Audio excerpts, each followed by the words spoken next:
ሰዎች ለምንድን ነው የጠፋሽው? ልጅ ላሳድግ ስል ታማኝ አልሆነም። ስለዚህ እና የጥያቄ እንደ አዲስ ይመጣልና ባጭሩ በቃ እንደዚህ ተፈጥሮ ነበር የሆነ ነገር። ይሄንን ማውራት ለልጄ ክብር ስል ማውራት አልፈልግም፣ ግን ጀስት ያለውን ነገር በስሱ ለመናገር ክለብ ስራ ጨርሼ በሶስተኛው ቀን ሱዳን ሀገር ልሄድ $2000 ይዣለሁ። ሱዳን ሀገር ልሄድ ማታ ክለብ ገባሁና ሰርቼ ዘፈኜ አልቦኛል በጣም እና ከክለብ ወርጄ እዛ ቡና ስጪኝ ብያት ቡና ሲኒና ማስቀመጫ ሰጣኝ ይዤ ቁጭ እንዳልኩ ነው ችግሩ የተፈጠረውና እኔ በኔ ያው ሰው ባያየኝ እግዚአብሔር ያየኛል። ሰው ሊጎዳ አስቦ ቢመጣ ስለት ይዞ ጩቤ ይዞ ነው የሚወጎዳ። እኔ ግን የጠጣሁባት ማስቀመጫ ተሰብራን የተወጋሁበት እዚህ ጋር ነው የተሰፋው። ይሄ ግን ያው እዚህ ድረስ ያለው ይሁን ብለው ዝም ብለው ነው ያያዙልኝ። ይሄ ግን ሲሰፋ አፍንጫ ላይ ነበር። አዎ ይሄ እዚህ አይኔ ግራና ቀኝ አይኔ ጋር ነበርና ይሄ ሲሰፋ የነርቭ መጣመም ነው ያሉኝ። በኋላ ሰርጀሪ ጋር ሲሄድ ለምን ከውስጥ ጠባሳ የሌለው ቆዳ የሌለው ጠባሳ ማደግ ጀመረ።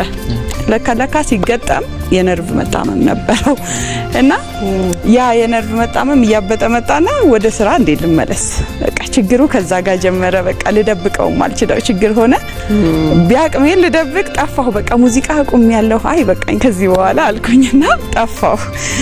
እና በቃ ከዛ በኋላ ደግሞ ሕክምናውን አረኩኝና ደግሞ ዞል ቲቪ ላይም ሱዳን እየዞርኩ ሱዳንም እየተቀመጥኩ በቃ ወደ አረብኛ ዘፈን ሱዳን ጋር ገባሁኝ። ከዛ ፊቴ ሲድን ደግሞ አፈርኩ መመለስ።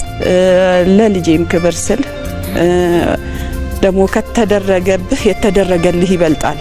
እኔ አይኔ እዚህ ድረስ እዚህ ድረስ እንድምታየው ከሆነ ይሄም አለ ስንጥቅ በዚህ በኩል እዚህ ድረስ ሽፋሽፍቴን ሁሉ ነክቶታል ስንጥቁ መወጋቱ። በዚህ ደግሞ እዚህ ጋርና ያ አይኔን ለምንድን ነው የጠበቀኝ እግዚአብሔር? ለምንድን ነው ትንሿን ክፉ ነገር አጋንኜ ሰውን ማሳጣው? በዛ ላይ ደግሞ ማለት የለብኝም ድንበር አለው። ቤተሰብ ልጅ ሲኖር የልጅ ዝምድና ይከበራል ብዬ አስባለሁ።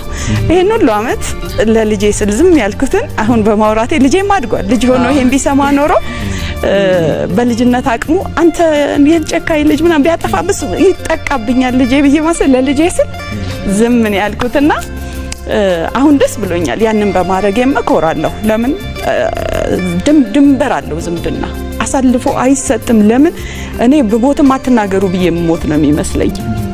ግን እግዚአብሔር ያንንም ስለሚያውቅ አይኔ ይሄው ደህና ሆነ።